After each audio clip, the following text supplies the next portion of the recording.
আজকের এই ভিডিওতে আপনারা দেখবেন মাত্র একটি গান গেয়ে বিশ্বব্যাপী ভাইরাল হওয়া 10 জন শীর্ষ শিল্পীদের। হ্যাঁ, একসময় তাদের গানগুলো সোশ্যাল মিডিয়া থেকে শুরু করে পুরো বিশ্ব জুড়ে ব্যাপক সাড়া ফেলেছিল।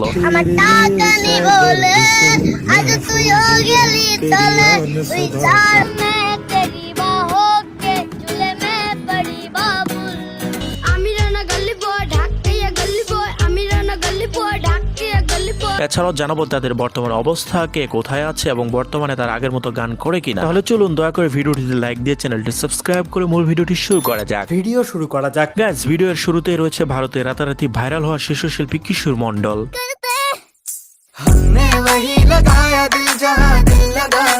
হ্যাঁ, আপনারা হয়তো অনেকেই তার বিভিন্ন গান ইনস্টাগ্রাম কিংবা টিকটকের রিলসে দেখে থাকবেন।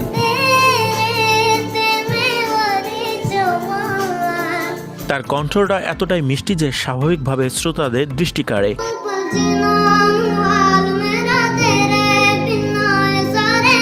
যাই হোক, আমরা তাকে রাতারাতি ভাইরাল হিসেবে চিনলেও তার যাত্রাটা মোটেও সহজ ছিল না।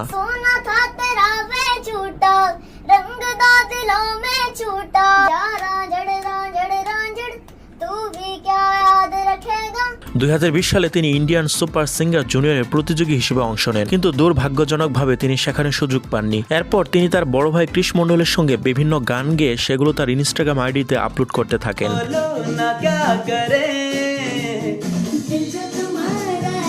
এবং সেখান থেকে শুরু, সেসব গান মুহূর্তে ভাইরাল হয়ে যায় বিশ্বজুড়ে।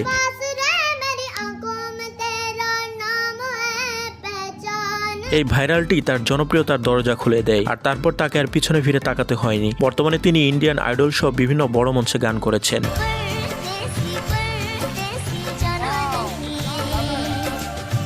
যেগুলো সেখানকার বিচারকদের মুগ্ধ করে রেখেছিল। যদিও এখনো সে খুবই ছোট, তবু আশা করা যায় আর কয়েক বছর পরেই সে ভারতের অন্যতম গায়ক হিসেবে আত্মপ্রকাশ করবে।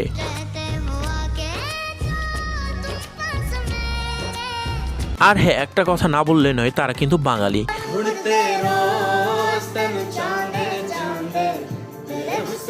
যাই হোক গাইস, এরপর হচ্ছে বাংলাদেশের রাতারাতি ভাইরাল হওয়া শীর্ষ শিল্পী জাহিদ।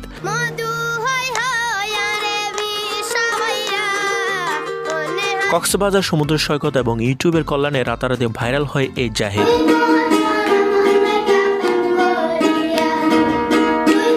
2017 সালে এক ইউটিউবার সমুদ্র সৈকতে ঘুরতে গেলে আচমকায় তার সাথে জাহিদের দেখা হয়। জাহিদ আগে থেকেই ভালো গান করত এবং সুযোগ পেয়ে সেই ইউটিউবারকে একটি গান শোনাতে চায়। ইউটিউবারও রাজি হয়ে যায়। এরপর জাহিদ একটি গান শোনায়।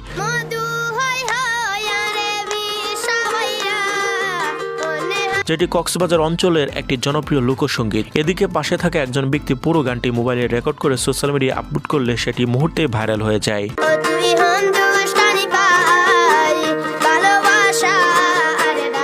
আর সেখান থেকে জাহিদ পায় লক্ষ কোটি মানুষের ভালোবাসা। জাহিদের জীবনও ছিল বেশ সহজ সরল। সে মূলত কক্সবাজারে বেড়াতে আসা পর্যটকদের গান শোনাতো, আর তারা খুশি হয়ে যা দিত তা দিয়ে পরিবার চলতো তার। কিন্তু গানটি ভাইরাল হওয়ার পর তার জীবনটাই পাল্টে যায়। বিভিন্ন অনুষ্ঠানে তার ডাক পড়তে শুরু করে।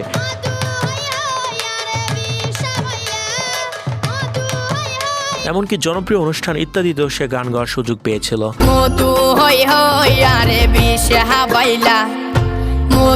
বর্তমানে জাহিদ গান গাওয়ার পাশাপাশি কক্সবাজারের একটি হোটেলে চাকরি করে। এরপর রয়েছে 2021 সালে মাত্র একটি গান গেয়ে রাতারাতি ভাইরাল হওয়া শীর্ষ শিল্পী সহদেব।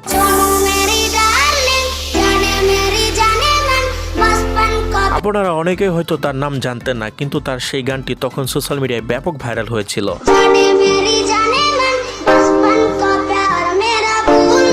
এই গানের পিছনে গল্পটা খুবই সাধারণ। সেই স্কুলে গানটি গায়, আর তার এক স্যার গানটি মোবাইলে রেকর্ড করে সোশ্যাল মিডিয়ায় আপলোড করে দেয়।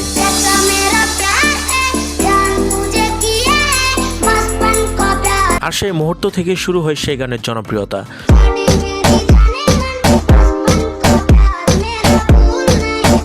এরপর বলিউডের জনপ্রিয় র্যাপার বাদশা তাকে নিয়ে একটি অফিসিয়াল মিউজিক ভিডিও তৈরি করে।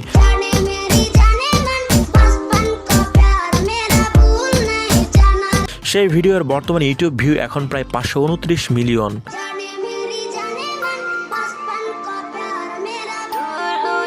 এছাড়াও সেই সময় অনেক বড় বড় গায়ক এবং ইউটিউবার তাকে নিয়ে ভিডিও তৈরি করেছে। এর মাধ্যমে সে সময় সে উল্লেখযোগ্য আর্থিক সহায়তা পেল। বর্তমানে তার কি অবস্থা তা কিন্তু সঠিকভাবে জানা যায়নি। আপনারা যদি তার সম্পর্কে কোনো আপডেট জেনে থাকেন তাহলে কমেন্টে অবশ্যই জানাবেন। গাইস, এরপর রয়েছে কক্সবাজারের আরেক প্রতিভাবান শিল্পী সাইফ ইসলাম।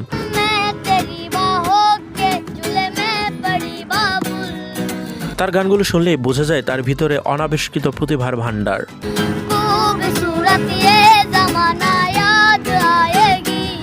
তাশরিফ খানের সঙ্গে তাই তো আইলাম সাগরে গানটির মাধ্যমে সে প্রথম ব্যাপক জনপ্রিয়তা অর্জন করে।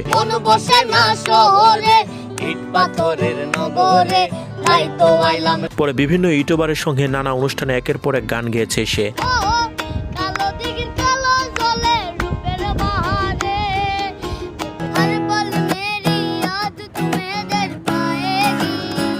এমনকি বর্তমানে নিজের টিকটক আইডিতেও তিনি নিয়মিত নতুন নতুন গান কভার করে যাচ্ছেন।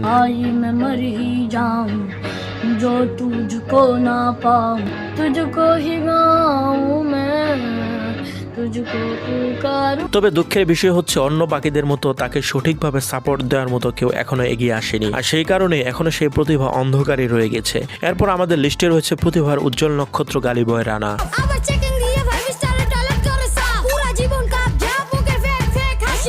সেই সময় হিপ হপ বা র্যাপ গানের এক নতুন প্রতিভার নাম ছিল এই গালিবয় রানা।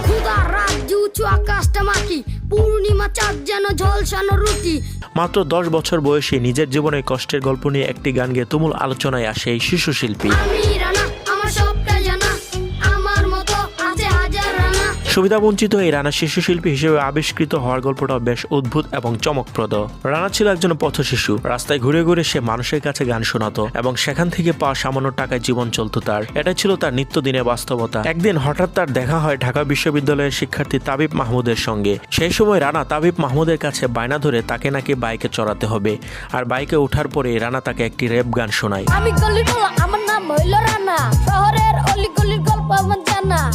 গান শুনে তাবিব বুঝে ফেলেছিল এই ছেলেটার মাঝে অসাধারণ প্রতিভা আর সম্ভাবনা রয়েছে।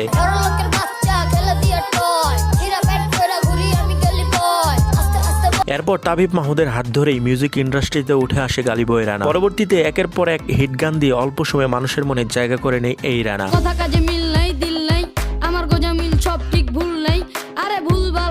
পাশে থাকে তার বড় ভাই তাবিব মাহমুদ। সবসময় তিনি রানাকে সাপোর্ট দিয়ে গেছেন। তবে দুঃখের বিষয় হচ্ছে বর্তমান রানাকে আর আগের মতো গানে দেখা যায় না। সামান্য সহযোগিতা সাপোর্টের অভাবেই হারিয়ে যায় এভাবে অসংখ্য প্রতিভার আলো। এনিওয়ে গাইস, এরপর রয়েছে ভারতের আরেক জনপ্রিয় শিশু শিল্পী জিগার ঠাকুর।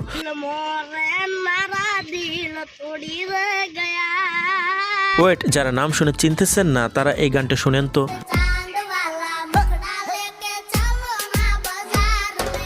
কি এখন কিছু মনে পড়লো? হ্যাঁ, আজ থেকে 4 বছর আগে তার এই গানটি রাতারাতি ভাইরাল হয়ে যায়, বিশেষ করে টিকটকে।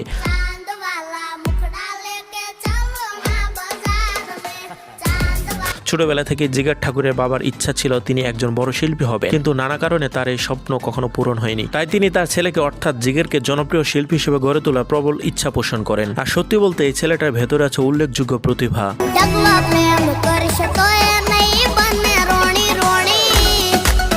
আশা করা যায় সামনে সে আরো ভালো করবে এবং নিজেকে অনেক বড় শিল্পী হিসেবে প্রতিষ্ঠিত করবে।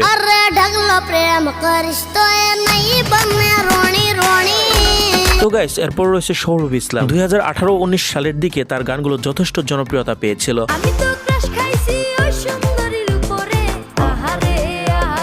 বিশেষ করে আউশ কইরা বাপে আমায় করাইছিল বিয়া, আউশ কইরা বাপে আমায় করাইছিল বিয়া, পাগলি তোর পাগলা কই সহ আরো বেশ কিছু গান সেই সময় ব্যাপক সাড়া ফেলেছিল।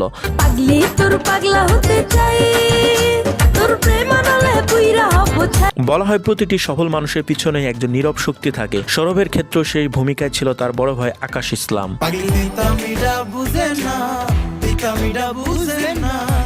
সেই সময় তিনি নিয়মিত গান করলেও বর্তমানে তাকে আর খুব একটা গানে দেখা যায় না, তবে সে মাঝে মাঝে কিছু গান করে যাচ্ছে। হলুদ শাড়ি মাঝে মাঝে পরতো বন্ধু হলুদ শাড়ি যখন। এরপর রয়েছে বাংলাদেশের আরেক ভাইরাল শিশু শিল্পী সুমাইয়া।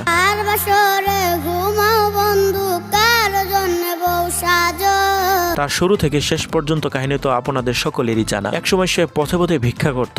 হঠাৎই তার দেখা হয় ইউটিউবার আজিম ব্লগের সাথে। এরপর তার একটা খালি গলায় গান রেকর্ড করে সোশ্যাল মিডিয়ায় আপলোড করা হলে তার রাতারাতি ভাইরাল হয়ে যায়।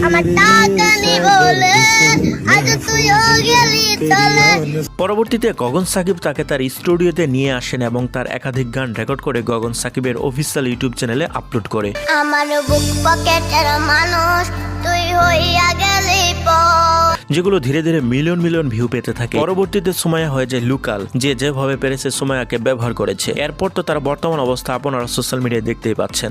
তুই বড় বেমান রে বন্ধু তুই বড় বেমান। তো বন্ধুরা আজকে ভিডিওটি এ পর্যন্তই। তো একসময় ভাইরাল হওয়া এই শিশু শিল্পীদের ভিতরে আপনি কাকে মিস করেন অবশ্যই কমেন্টে জানাবেন। তো ভিডিওটি যদি ভালো লেগে থাকে তাহলে অবশ্যই চ্যানেলটিকে সাবস্ক্রাইব করে ভিডিওটিতে লাইক দিয়ে ভিডিওটি শেয়ার করে দিবেন। ততক্ষণে সবাই সুস্থ থাকবেন, ভালো থাকবেন।